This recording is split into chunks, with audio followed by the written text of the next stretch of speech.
Многие, наверное, помнят эту историю, когда пропала семья Усольцевых в тайге, их долго искали, ничего не нашли, много противоречивой информации, странных находок, то след, то телефон там запеленгуется, здесь потом не найдется. Удивительным образом эта история имеет продолжение, то есть в том же месте человек опытный, и эта семья была не первый раз, так сказать, в подобных походах. Опять пропадает в том же самом месте. История неприятно рифмуется. Сначала в сентябре 25-го в тайге под Кутурчиным бесследно исчезает семья Усольцевых, а теперь бывший спецназовец Потаенков, опытный турист, пропадает уже в другом популярном месте Красноярского края, снова без единой зацепки. Регион, тайга, скалы, пещеры, куча турмаршрутов и при этом классический российский бардак с безопасностью. Разметка троп, контроль входа-выхода, связь, камеры, все это есть, но точечно, но не как система. Красноярские столбы не глухая дыра, а ходовой нацпарк возле города, район Буратинки и Кутурчинского Белогорья. Посуровее, с пещерами, колодцами, завалами, резкими перепадами рельефа. На такой почве любая ошибка плюс погода и рельеф, и человек исчезает так, будто его там и не было никогда. По Усольцевым картина странная, с самого начала. Да? Давайте ее немножко вспомним. Опытный 64-летний турист-предприниматель, жена-психолог, маленькая дочка, собака, стандартный маршрут к скале Буратинка. Машина аккуратно оставлена у начала тропы, внутри вещи, женская сумка, кроссовки, детское кресло. Плюс всплывает история с тайным отсеком и 600 тысячами наличными в авто. Их ищут тысячи волонтеров, авиацией, дронами, спецами, отрабатывают лес и пещеры, даже ловят разовый сигнал телефона главы семьи и 7 километрах от поселка. И ноль результата, ни одежды, ни техники, ни следов лагеря, ни одного предмета. Следком официально держит линию, несчастный случай, могли упасть в пещеру или сорваться. Но без тел и улик в инфополе крутится версия от криминала до добровольного побега. У Потаенкова сценарий другой, по географии, но похож по ощущению, человек вышел и растворился. 9 марта 26 года у него срывается тренировка, он решает не сидеть дома и едет в национальный парк Красноярские столбы через восточный вход. Камера фиксирует его в 11:29, как он поднимается по лестнице в сторону скалы Ермак. Это единственный объективный след, дальше трек обрывается, хотя это массово посещаемое место, а не дикая какая-то тайга. Поисковые отряды наматывают около 650 километров треков по окрестностям, работает МЧС, волонтеры, бегуны, ориентировщики, но никаких вещей, следов борьбы, следов падения.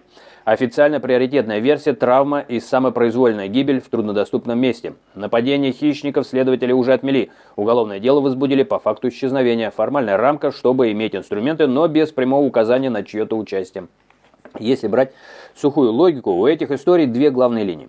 Первая – чисто природная. В районе Усольцевых есть пещеры-колодцы с глубиной до 30 и более метров, тяжелый рельеф, где достаточно одного неверного шага, ночью или при плохой видимости людей реально может не быть видно даже с вертолета. Для Потаенкова тоже существует версия: ушел с тропы, получил травму, скатился во враг или техническую расщелину, где его не прошли, или, прошли мимо, не заметили, то есть не могут его заметить. Даже при 650 километров треков всегда остаются слепые зоны, особенно если искать уже после выпадения снега и при плотной растительности. Вторая линия криминальная. Скрытый отсек с 600 тысячами в машине Усольцевых создает намек на неофициальные деньги и возможные интересы третьих лиц.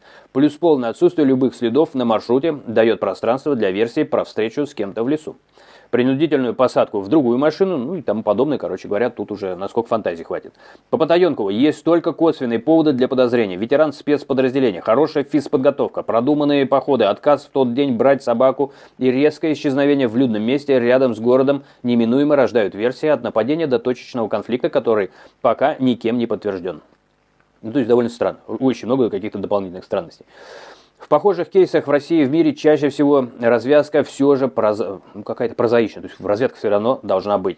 Когда-то спустя месяцы или годы находят останки туриста в радиусе нескольких километров от точки старта, то под снегом, то в завале, то в расщелине, куда в первые дни просто не смогли или не дошли. Бывают и случаи, когда долгие поиски с волонтерами, авиацией и спецами не дают ровно ничего, как в ряде историй с треками в горах США, например, или пропажами в национальных парках Канады.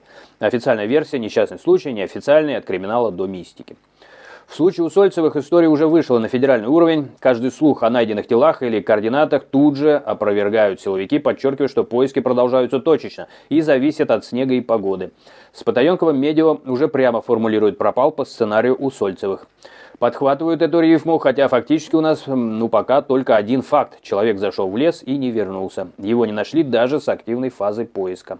На сегодня обе истории висят в статусе незавершенных. По Усольцевым нет ни тел, ни вещей, ни четкой криминальной линии. СК официально держит версию несчастного случая в пещерных зонах, параллельно отрабатывая все остальное, а любые координаты и слухи о найденных телах опровергаются. По Потаенкову идет свежая доследственная работа уже в рамках возбужденного дела, прочесывают район Ермака и прилегающие участки, осматривают камеры, допрашивают знакомых, и в публичном поле звучит только рабочий набор версий от травмы до возможного преступления без конкретных имен и мотивов. Общий знаменатель пока что один. Красноярский край получил 2 громкие дыры в карте места, где люди исчезают без следа.